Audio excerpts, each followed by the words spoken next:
The date is October 7th, 2021. And welcome and thank all of you for joining us this evening to this public meeting of the Whiting Street Reservoir Committee. This committee was formed through an ordinance adopted by the Holyoke City Council to look into the present and possible future uses of the Whiting Street Reservoir and how this could benefit the city of Holyoke and its citizens. For a little background information, Do you want me to start the? You want me to share the screen now? Sure. For a little background information, the reservoir has a surface area of about 114 acres, holds approximately 479 million gallons of water, and is able to deliver 1.5 million gallons of water a day to the city. While originally a resource for drinking water, it could be again, but at this time the water is not potable, but it is available for non-drinking purposes such as firefighting, watering lawns, and gardens. And before we get started, for the folks that are attending this meeting by Zoom, there is a translation that is available in Spanish. And if you go to the bottom of the Zoom screen, you'll see a note that says, "Can be translated." And there is a person that will be doing that translation for us. And if people are watching from television at home, you can use the SAP feature on your television. I would like to thank any members of the City Council that are here, but nobody is here that I'm aware of. But I would especially like to thank the Mayor, Terry Murphy, who is in the building and was with us just a few minutes ago.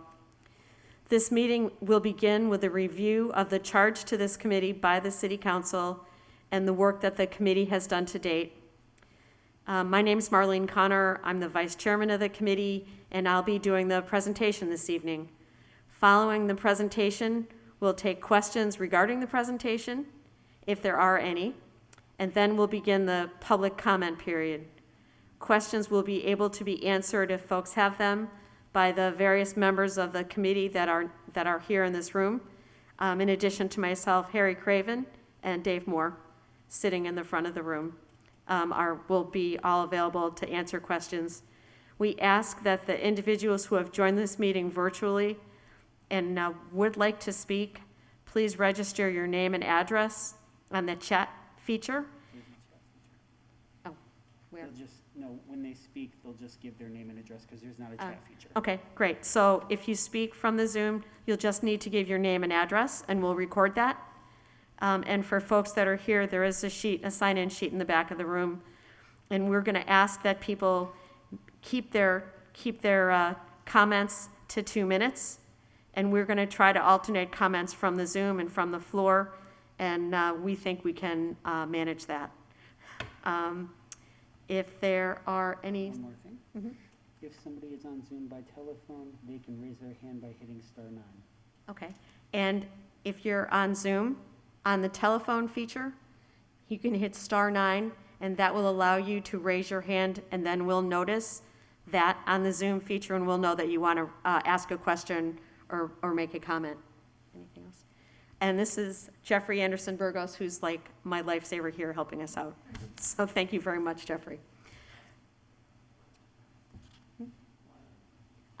And the other entity that before we even get started, we wanted to make sure we thank the Holyoke Water Department, who's been a valuable resource for us. We've spent a lot of time with them, particularly Dave Conti and Joe Manzi, who have been so helpful to us through this process. There are a number of other people who we're going to thank along the way who also participated with this group. By way of history, the Holyoke City Council started to put this committee together prior to the pandemic, since that made everything really fun for the last 2 years. This committee did not start meeting until this past January, and we have been meeting on a regular basis. The purpose of this committee, as noted before, is to look at present and potential future uses of the reservoir, understand the cost to consider any potential uses, considerations for future use, and also to ensure that there's reasonable environmental considerations maintained through this process. The group, as I said, has been meeting on a regular basis since this past January, and we've gone through a fairly rigorous process. We started by understanding the legal background of the reservoir, the Holyoke Water Works, who is the owner of the facility and the property, the applicable Commonwealth and federal laws. We particularly were interested in understanding the Commonwealth Law, Article 97, which grants people the right for a clean environment and allows the Commonwealth a legislative check to ensure that land owned for conservation not be converted to an inconsistent use. So we really wanted to understand all the requirements from a state and federal and local process that would be required to recommend any potential future uses. The next step was for us to review a number of land use plans, which were many over the course of the last number of years. And so we looked at a number of studies, not just that were done of the reservoir, but also of the whole Mount Tom range, because for those of you who have been to the range or the reservoir, you'll understand that it's not in isolation. It's next door to the Wyckoff Country Club, the Mount Tom ski area, the Mount Tom State Reservation. So there's a lot of state land, local land, that is around and served by, assisted by with the reservoir. So it's really important for us to understand the context of everything that's been happening here. And it was important to us, because the reservoir is part of this larger area, to understand, again, the context, not just the reservoir, but all the land that surrounds the reservoir, how the neighboring properties relate, traffic and management to all of the adjacent properties, conservation and easement plans, and the present uses of the property.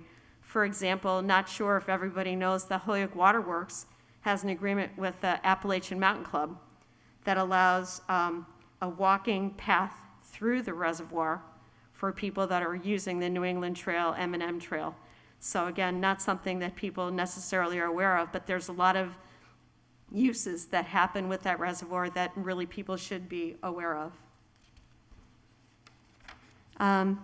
Again, we had a significant number of meetings, met with a lot of different groups, Holyoke Water Works, but in addition, we spent time with the Holyoke Conservation Commission, Eric Schur, the concert venue on Mountain Park, the U.S. Fish and Wildlife Service, Holyoke Gas and Electric, the Massachusetts Department of Conservation and Recreation, New England Trails, and the Pioneer Valley Planning Commission.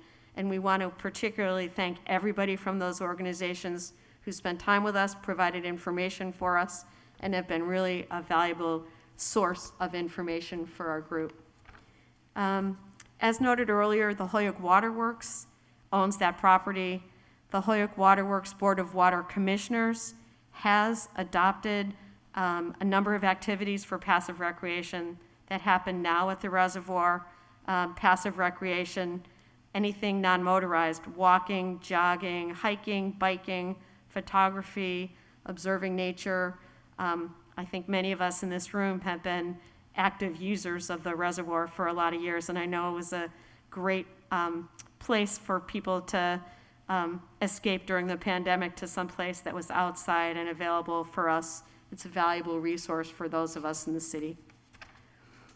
So through these meetings that we had, we generated a number of issues to do with the reservoir, including maintaining its current status as a backup water supply for the city. But we were concerned about unplanned public use and recreation, looking for the need of a comprehensive vision, not just for the reservoir, but for the entire Mount Tom Range area. What might be an appropriate mechanism for communication among all the abutters and all the properties in that area.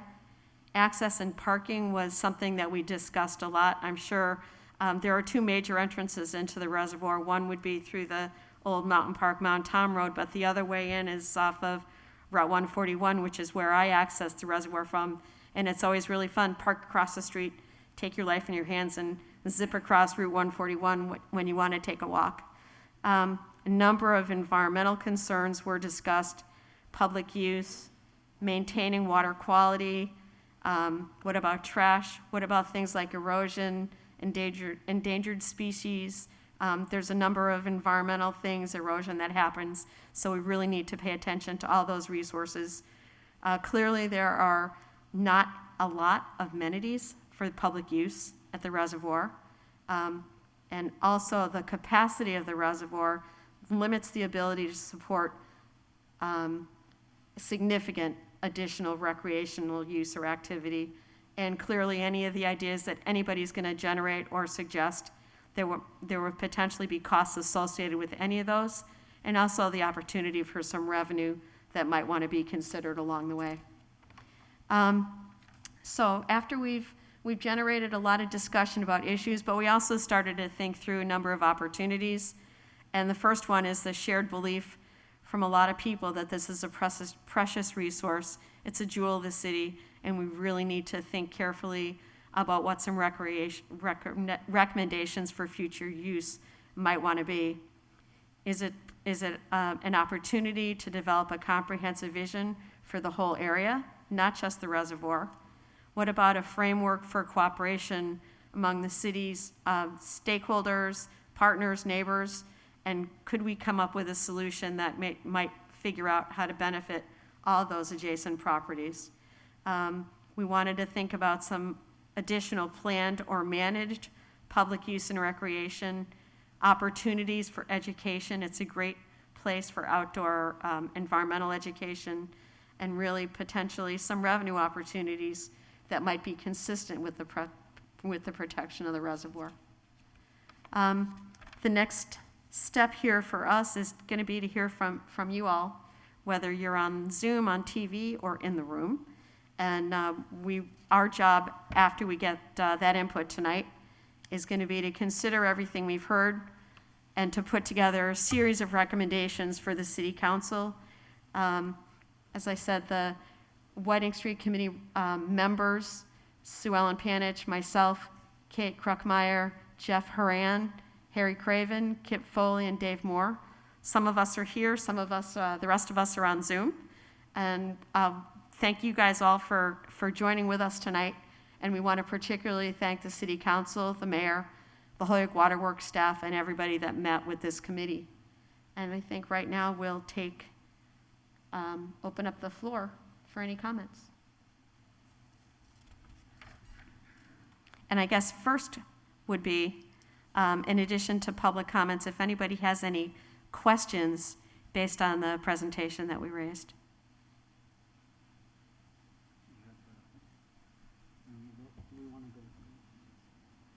Okay, no questions? There's one online. Okay. Online question. So this is Joshua Garcia.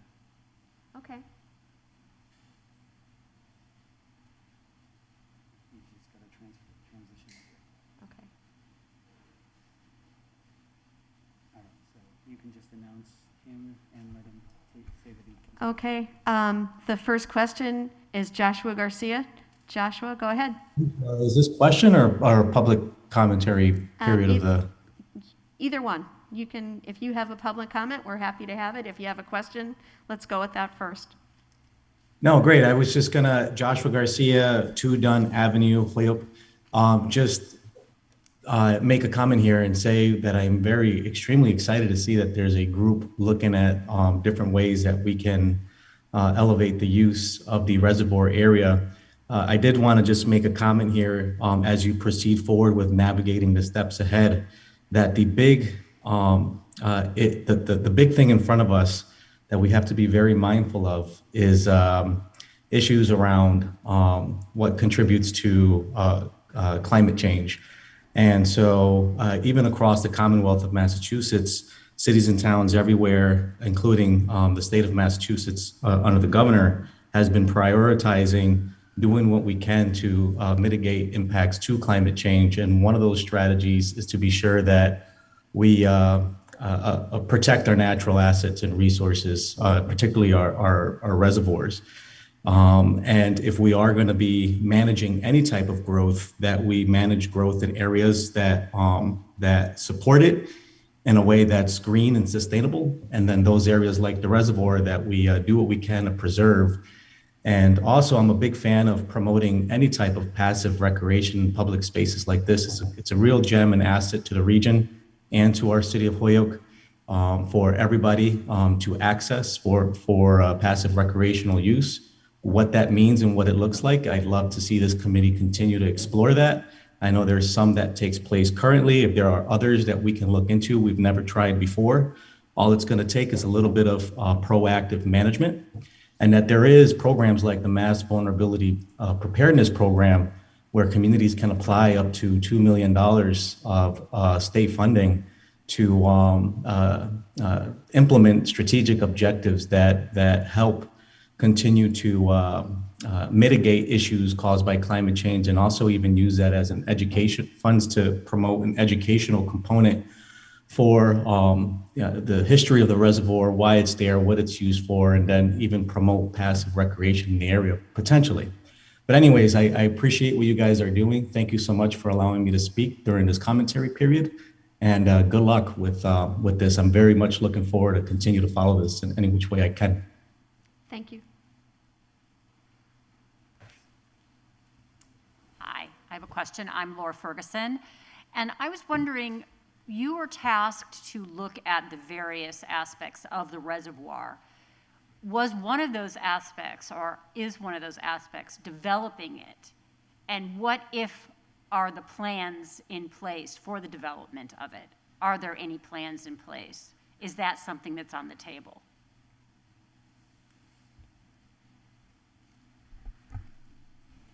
There aren't any plans for any development there.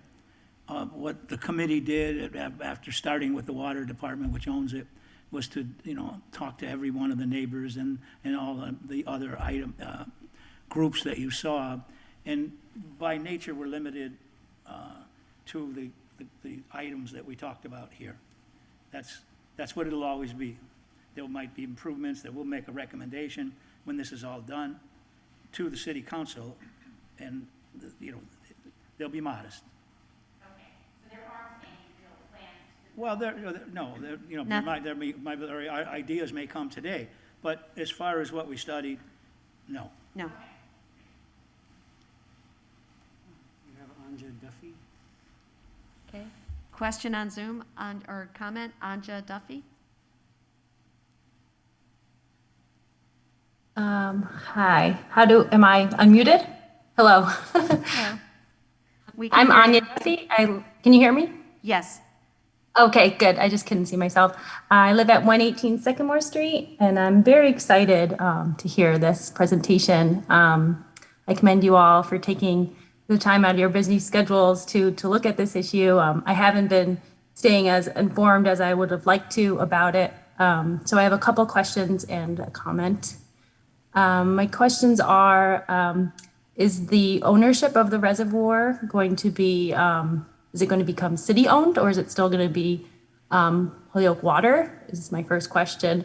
And my second question has to do with the dam. Has that been looked at as far as its safety, and what is its rating? And my comment is, I would like to see the reservoir preserved as open space and not become developed. Thank you.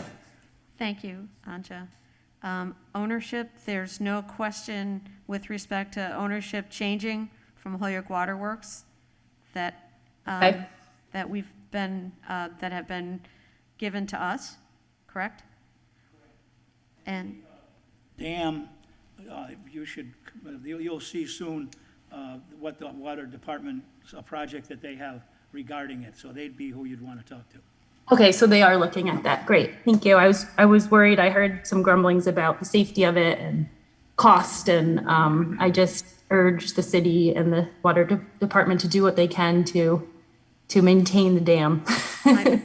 Because we want to have a reservoir. If I may, I think that the water department is going out to bids pretty soon in this, before the end of the year, to work on that dam this coming year, and I guess I don't remember what we were told, it's either a $2 or $3 million project. It'll be taking place in 2022, and it will disrupt a little bit going around the reservoir, but that they're going to maintain it being open for the most part. And hopefully, when they get done with it, it'll be a better spot for everybody. Yeah, I believe they're going to make this spillway to the 100-year flood requirements of the Army Corps of Engineer. I think that's the work the water department's doing. Excellent. That's great news. Thank you so much.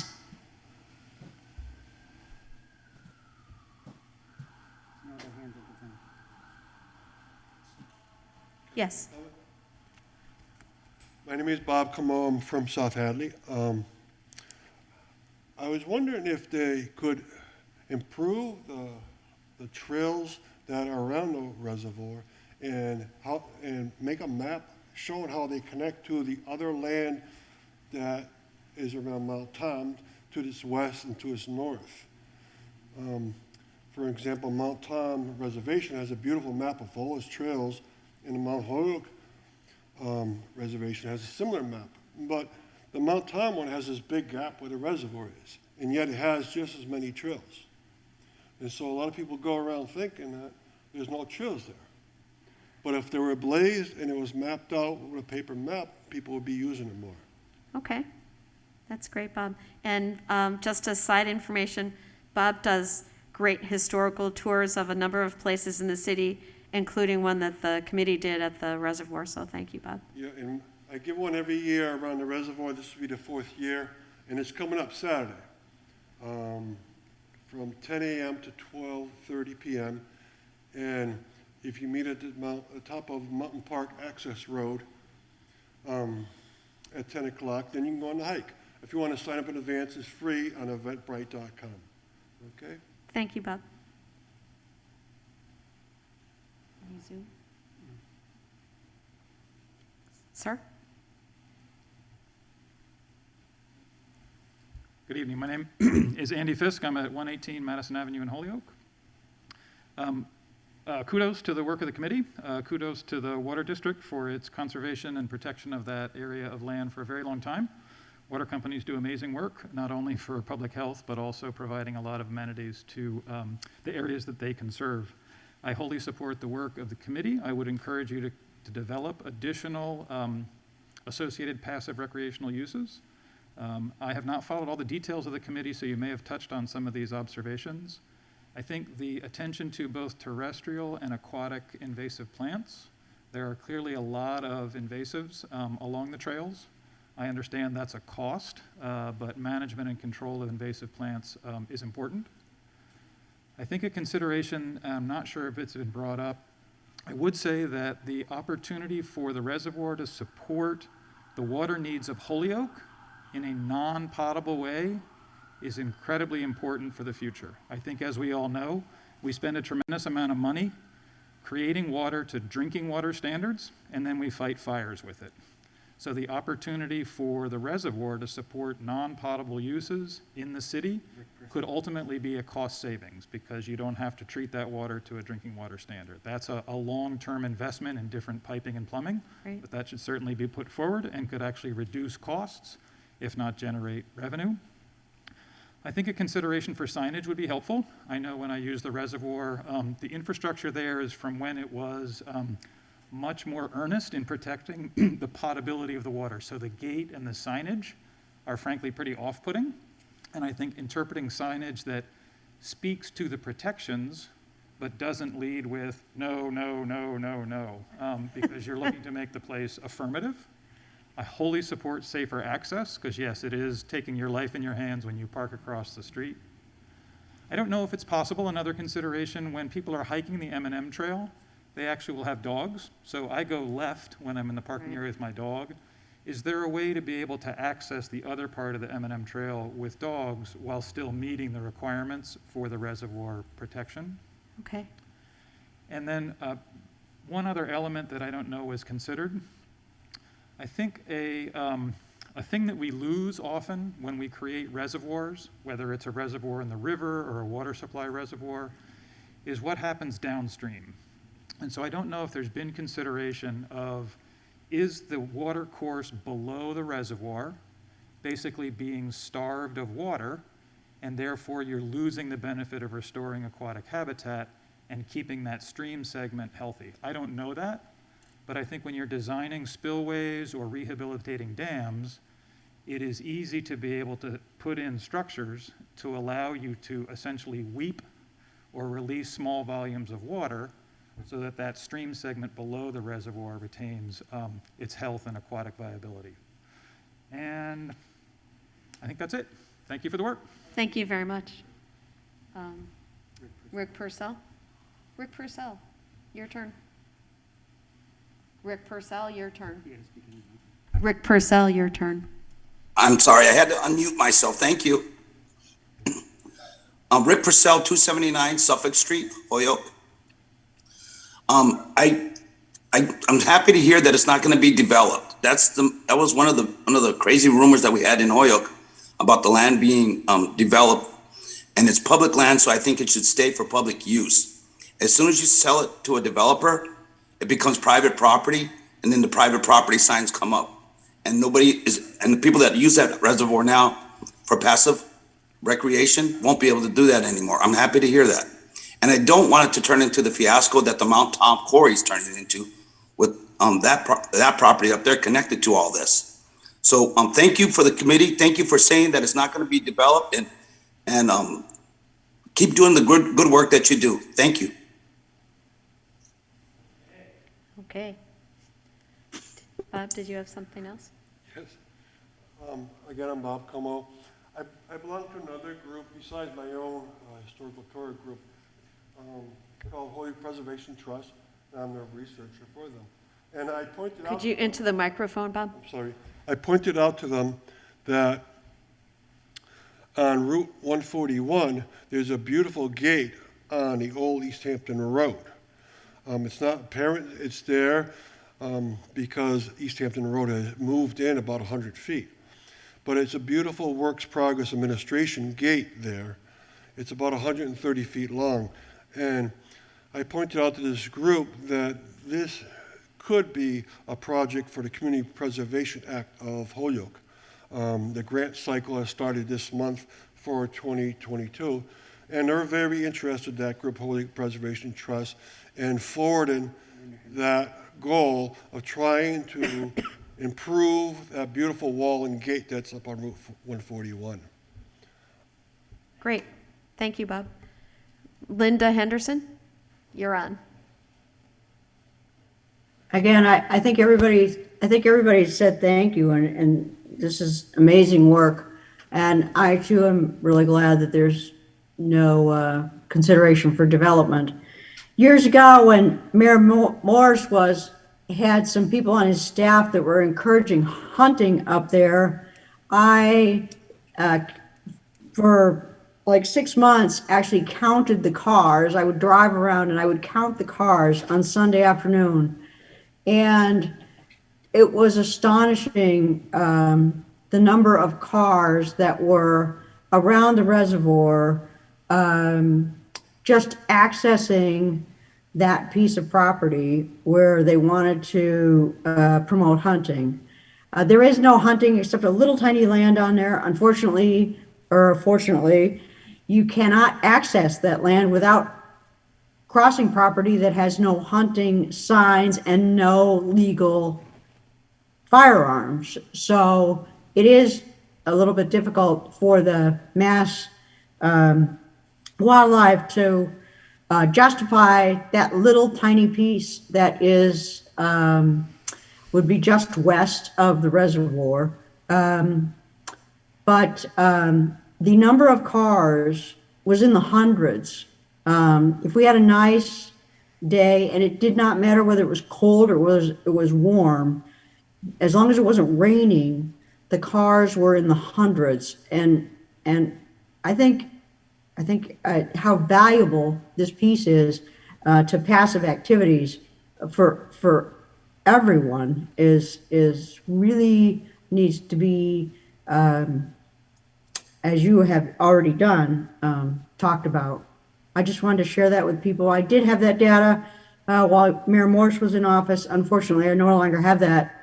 And I suspect that since COVID, that those numbers have actually gone up, not down. Just a comment, sorry.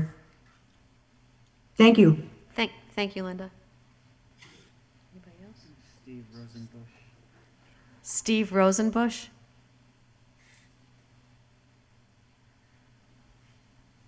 Can you hear me now? Yes. Okay. My name is Steve Rosenbush. I own the old Skinner Place on Northampton Street, which means I have nearly 12 acres, about 2/3 of which are wetlands, with 2 ponds connected by a stream 500 feet long, and I believe they are fed by a leak in the reservoir. It's either a leak in the reservoir or of the stream which connects the reservoir to a large pond on the golf course. So I'm just making everyone aware that this section of Holyoke is built on volcanic rock, and water can travel for miles and miles through the layers of volcanic rock. So the areas that are affected downstream are not immediately obvious just by looking at a map. The other thing I would like to point out, but I'm sure you're aware of it, is since I came to Holyoke 12 years ago, Trustees of Reservation was donated several hundred acres to the north, and I get my directions mixed up, I think to the north and west of the reservoir and my property. So the reservoir and my property right now are surrounded on 2 sides by largely undeveloped land belonging to Trustees of Reservation. And please be aware that this is an important breeding ground for wildlife. And even though I only have 12 acres, right now I have 3 coyote puppies, a coyote mommy, 2 bobcats, 2 skunks, assorted rabbits who for some reason haven't been eaten yet, but they seem to timeshare with the coyotes. So that's amazing. But what I'm trying to say is absolutely no hunting, because it affects a much wider area than the area immediately around the reservoir. It would affect the entire trustees of reservations conservation area.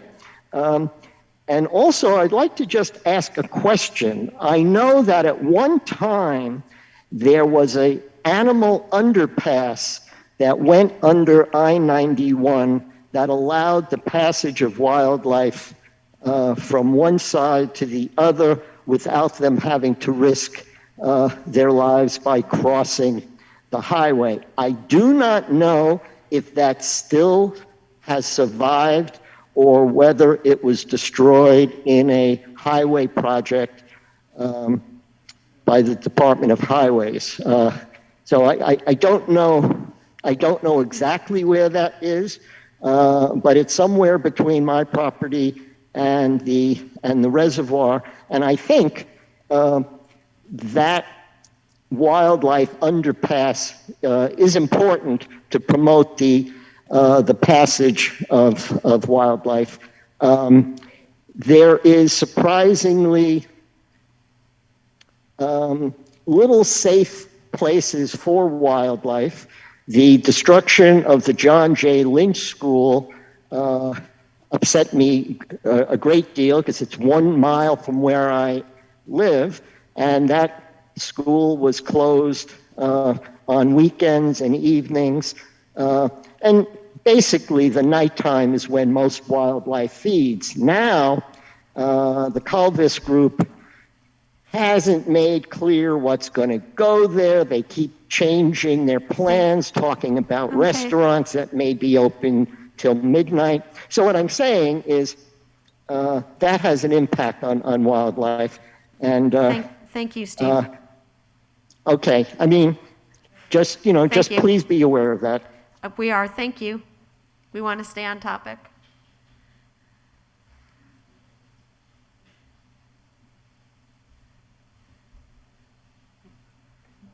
Anybody else? Any other, yes, sure. I have to stop laughing. Yeah, my name is Susan Boyle Glidden.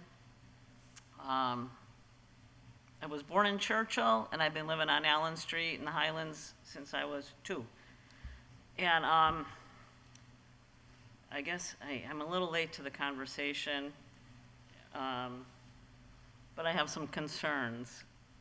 And I guess my first question is, I understand that developing the reservoir is not on the table right now. But can that change? We're in the midst of a political election, whatever.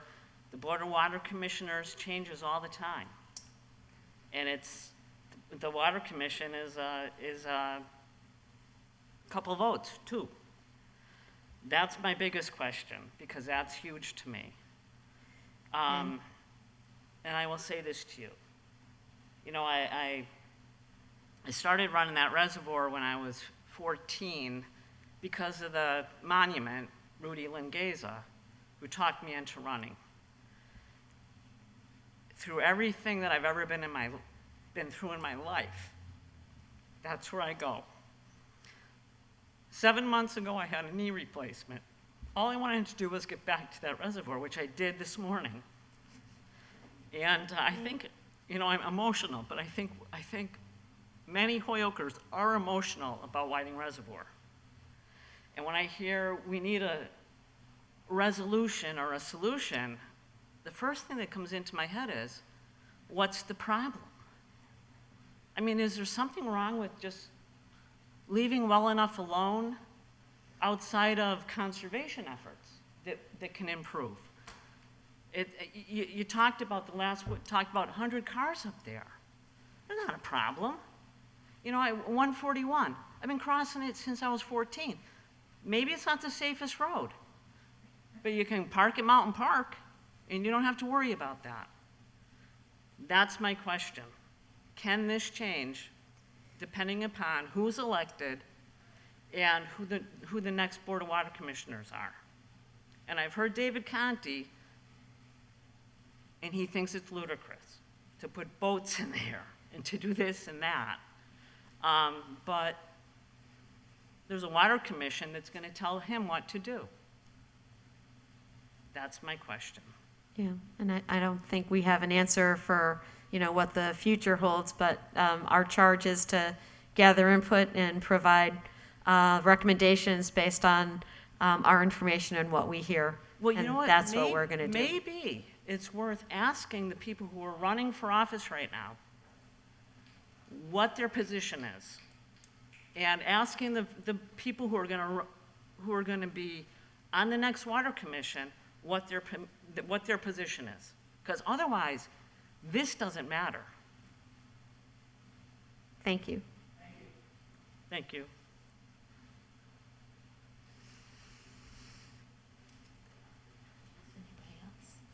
You might want to just remind people if they want to speak, they can hit the raise hand. If you're on Zoom and you want to speak, please remember there's a raise your hand feature, and please do that and we'll find you. Next. Hi, I'm Marcia Rossi, live here in Holyoke. It's been rumored that one suggestion is to put some benches here and there around the res, and I second that motion. Thank you. If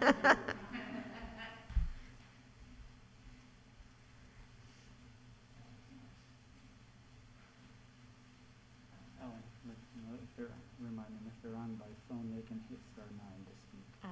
If you're listening by phone, you can hit *9 to speak as well if you're on Zoom.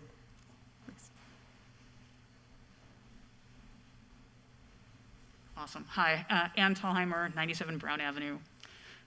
This has been really exciting to listen to this and learn about what's going on and what folks are talking about with development. We've heard excellent suggestions so far. The benches is great. Rick's points were really well taken as well. I think all of this is excellent.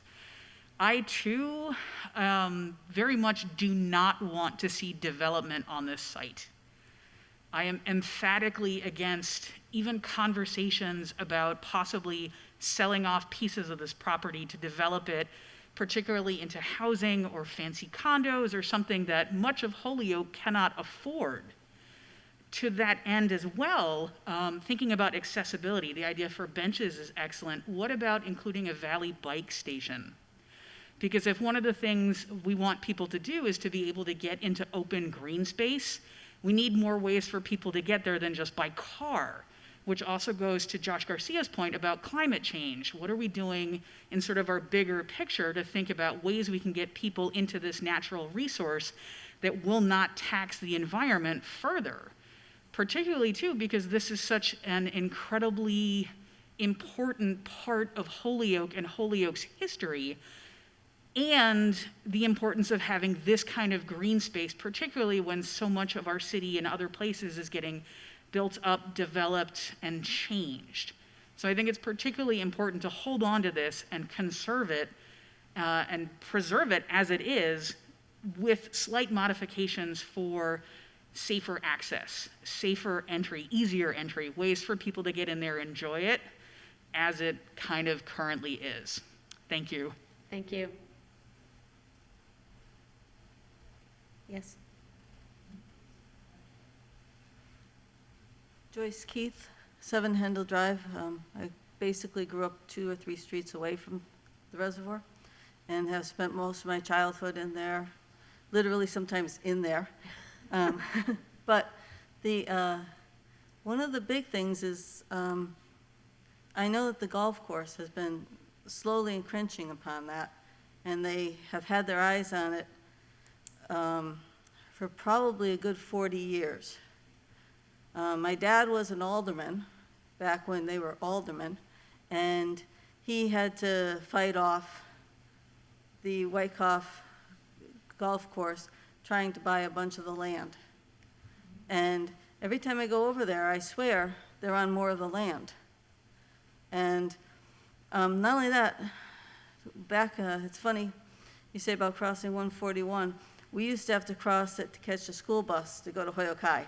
Yeah, so I do worry about, because you hear things and you hear them backed up by people who are running right now, or at least they were in things that were written a couple of years ago, of which I always, anytime I hear anything about the reservoir, I listen, and they definitely have their eyes out for it.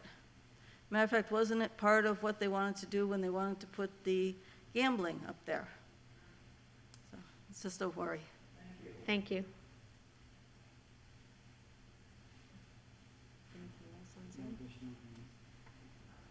Okay.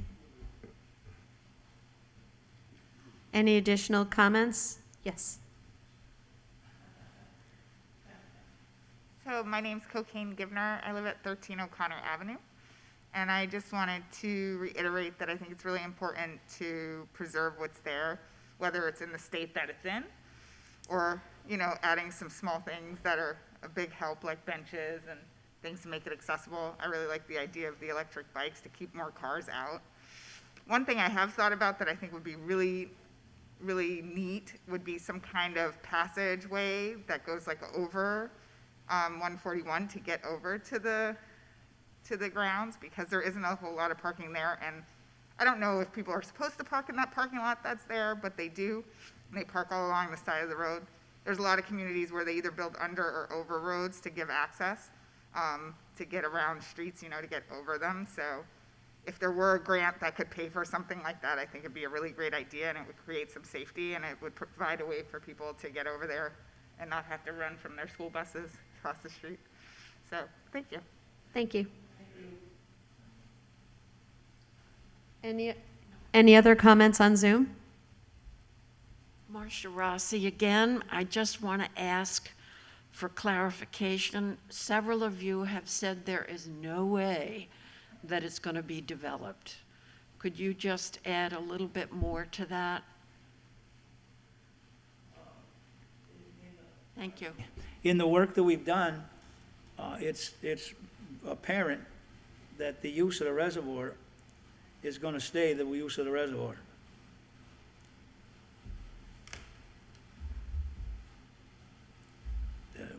That's all I can say, because there was no leak in that, so to speak.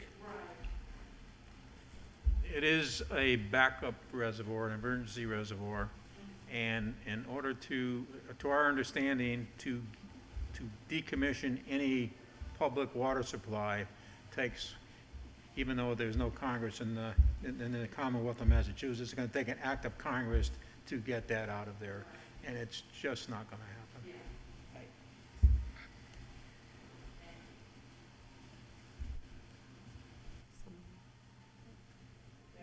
Wait, wait. Britta Dempsey. Britta Dempsey?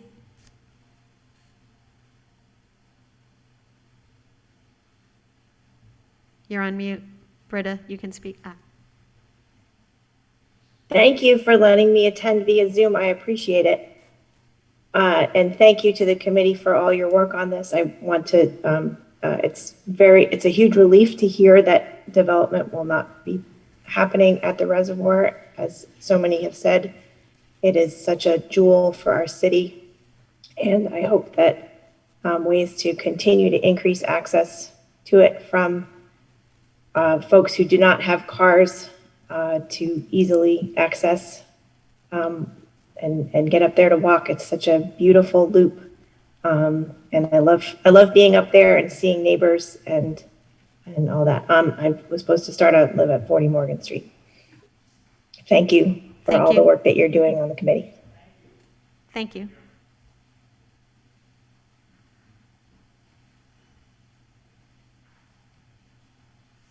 Anybody else? Are we good? Not at the moment. Oops, one more. Pete? Yes, my name is Peter Schlepchuck, and I live at 14 Western View. And I've been sitting through this whole thing, and in fact, I was talking to Marlene prior to this thing, and I've read the mandate or the outline of your task, and I'm still having a real problem trying to understand the purpose of this. As the woman earlier said, if it ain't broken, what are we doing? And also, I just want to make another comment. Why is this just focused on Whiting? How is Whiting different than Ashley? So, nobody's talking about Ashley. It's the same thing, owned by the same people. And so, as I'm thinking about this, I said there's got to be a sinister reason for this, but nobody's talking about it. Nobody seems to know about it, but it's the cloud that's kind of hanging over the room. And so I don't expect to get an answer because I'm really not a politician and I don't know how this stuff all works, but my instincts tell me that something is going on that's really not even being discussed here, and that this committee is just a pawn in something that's really bigger. Maybe I'm wrong. I hope I am, because We hope so too. I do frequent Whiting as well as Ashley on a regular basis, and they're both jewels. And I would like to maintain both of them just the way they are, because my feeling is it's not broken.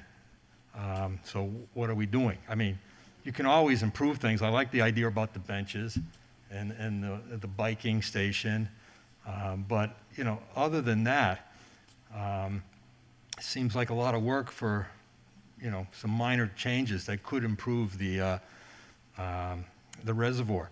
But one comment about crossing 141, there's really a simple fix to that, and it's just putting down a crosswalk and maybe a blinking light that says pedestrians have the right of way. And so, that's all it would take. I don't think we need a tunnel or a bridge or anything like that. So those are my thoughts, and I hope that I'm wrong, that there's something dark going on that we're not privy to. Thank you, Peter.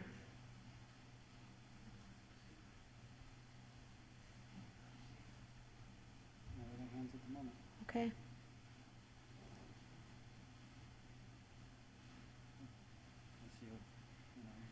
Okay, what do we think? Anybody else in the room want to make a comment? Any other comments from the other committee members, whether on Zoom or in the room? Any other questions? Then I would like to thank everybody for their time and attention this evening. I appreciate hearing from all of you. This will help contribute to our report to the City Council and the recommendations that we can provide.